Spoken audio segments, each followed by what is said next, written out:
কি হয় না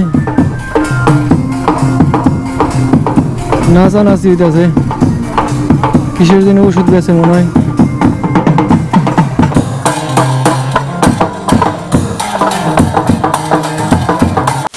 আর একটি নতুন ভিডিওতে আপনাদের স্বাগতম। তো আজকের ভিডিওতে আপনারা দেখবেন কিভাবে আমি এই রাস্তায় বাইক চালাই। ওরে বাবারি খাইছে এই রাস্তাটার বিষয়ে আমি যতই আপনাদের বিবরণ দিই নাকি এই তাপসকে বিবরণ দিই না কেন তা কম হয়ে যাবে, যতই রাস্তার সুনাম করি না কেন তাও কম হয়ে যাবে। দেখেন দেখেন অবস্থা কি কাজ করে, এটা দিয়ে পানি দিতেছে। তুমি যদি এই রাস্তায় আসো তোমার হাল ঠিক থাকবে না, তুমি বাইক তো হারাবে, তুমি নিজের জীবনও হারাইতে পারো, মানে এমন একটি অবস্থা থাকে। তো যখন কাজ শেষ হবে তখন কিন্তু আবার রাস্তা থাকবে একের একদম সেই। আর এখন হয়তো বা কাজ শেষ হয় নাই, যার কারণে এই অবস্থা। তবে নিয়মিত যারা এখান থেকে চলাফেরা করে তাদের জীবন একদম হয়ে ওঠে কি জানেন, খুবই খারাপ হয়ে ওঠে। এই যে আসছি কোথায়, নৌসিনপুর, এটা হচ্ছে নৌসিনপুর স্ট্যান্ড। ওরে বাবা, এক সময় এই রাস্তা ছিল অনেক সুন্দর, তারপরে এই রাস্তার অবস্থা এরকম হইল। যদি যাইতে চাও এই রাস্তায় তাহলে অবশ্যই তোমার অফরোডিং করা বাইক নিয়ে আসতে হবে। আমি এই যে RTR চালাই দিচ্ছি, সাসপেনশন একটু ভালো আছে যদিও, যার কারণে একটু জাকি কম লাগে। বাট এই যে ওই 100 সিসির বা হাবিজাবি কিছু পুরাতন বাইক ওইগুলো চালাইলে, ধরেন ওটা বাদ দিলাম, ধরেন সাইকেলে যদি এখান দিয়ে চালায়, সাইকেল চালাইলে কী অবস্থা হয় জানেন, ওই সাইকেলের যে ছিটটা সেটা আচ্ছা দুষ্টুমি বাজলাম করতেছি খালি। রাস্তায় অটো অবস্থা খারাপ, অটো অনেক থাকে।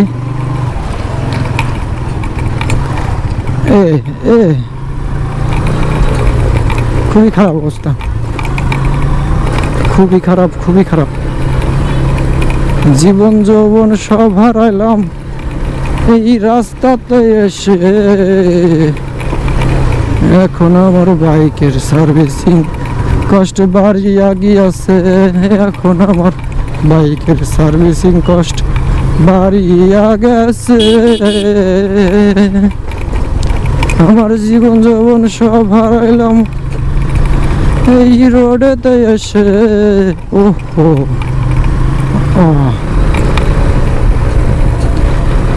তবে যে যাই বলুন, এই দিকে আবার একটু অফরোডিং এর একটু ফিল নিয়ে যায়। অনেকে আছে না অফরোডিং পছন্দ করে, চলে যায় কোথায়, চলে যায় সেই ইন্ডিয়া, লাদাখ চলে যায়, যেটু অফরোডিং করে আসে। এবার লাদাখ যাওয়া লাগবে না, এখানে চলে আয়। দেখ কি অবস্থা, জীবন যৌবন সব হারাবি, বাইকের কষ্ট যাবে বেড়ে, সার্ভিসিং করাইতে মরবি পরিশেষে, সার্ভিসিং করাইতে মরবি শেষে। এরকম রাস্তা দেখতেছেন, শুধু এটুকুই না, একবারে বাইপাইল থেকে শুরু, একবারে আপনার ও বাবা বাইপাইল থেকে শুরু হয়ে একবারে আপনি আব্দুল্লাপুর পর্যন্ত এরকম রাস্তাটাই পাবেন। একদম বেস্ট রাস্তা, বেস্ট। এত যে সুন্দর তা বলার বাহিরে। আবার একটা কথা, চান্দরা থেকে আবার যদি বাইপাইল পর্যন্ত আসেন, ওই রাস্তাটাও খারাপ, কিন্তু আহামরি এতটা খারাপ না। দেশের উত্তরবঙ্গের অনেক গাড়ি এদিক দিয়ে ঢুকতো, বাট এখন ঢুকে না। কি হয় না নাচানাচি হইতেছে কিসের জন্য ওষুধ বেছে মনে হয়।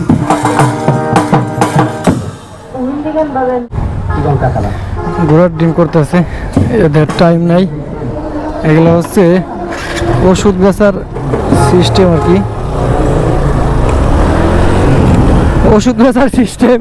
এই রাস্তাঘাটে এরকম দেখবেন আপনারা, বিশেষ করে ঢাকার শহরে এই সাভার এলাকায় এগুলো বেশি দেখা যায়। মানে সাভার এলাকায় হয়েছে কি, আপনার অনেক গ্রাম থেকে লোক আসে, যেমন আপনার বরিশাল বলেন, রংপুর বলেন, এই সমস্ত এলাকা থেকে লোক আসে। তারপরে সাভার এলাকায় গার্মেন্টসে চাকরি করে, গার্মেন্টসে চাকরি করলে তারা একটু গ্রাম ও ক্ষেত রয়ে যায়।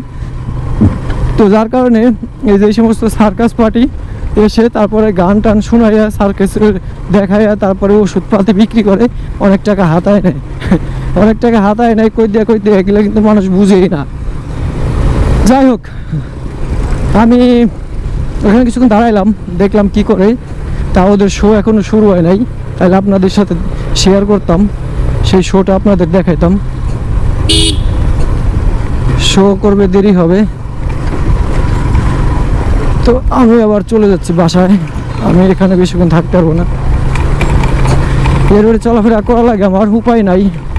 অফিসের কাজের ক্ষেত্রে এদিক ওদিক যাওয়া লাগে, বিভিন্ন ফ্যাক্টরি ভিজিট করা লাগে।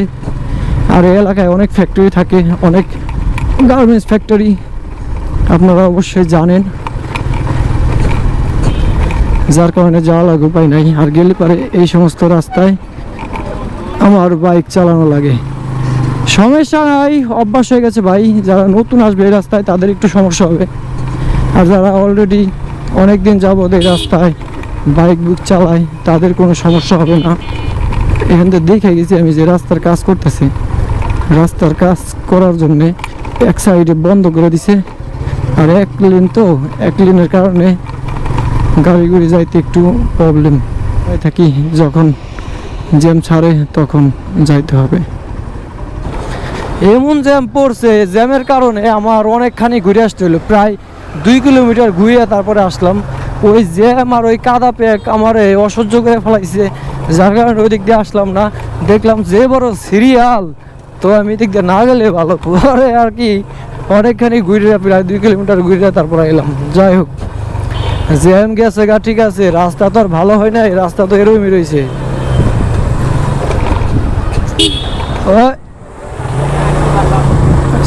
ওকে, তো দেখলেন রাস্তার অবস্থা। প্রতিদিনই এই রাস্তায় চলাফেরা করি, প্রতিদিনই আপনাদের এই রাস্তার ভিডিও দেই। তো এই রাস্তার ভিডিও দেখতে দেখতে কবে দিনই আপনারা একদমই বিরক্ত হয়ে যাবেন, সেদিন বলবেন, সেদিন আমি রাস্তা চেঞ্জ করে তারপরে ভিডিও দিব, অন্য রাস্তায় চলাফেরা করার সময় ভিডিও দিব। ওকে, তো এখন বামে ঢুকে যাব, সরি এখন ডানে ঢুকে যাব। ডানে ঢুকে গেলে কী হবে জানেন, কারণ এদিকে আমার বাসা কাছে হইব, কিন্তু লাভ নাই। যেদিকে ঢুকবেন আপনি ওইদিকে জ্যাম পাবেন। ভয় পাইছে রে, মানে কি জানি ফুটছে, মানে বোতল টোতল ফাটছে চাকার নিচে, ওই মহিলা ভয় পাইছে।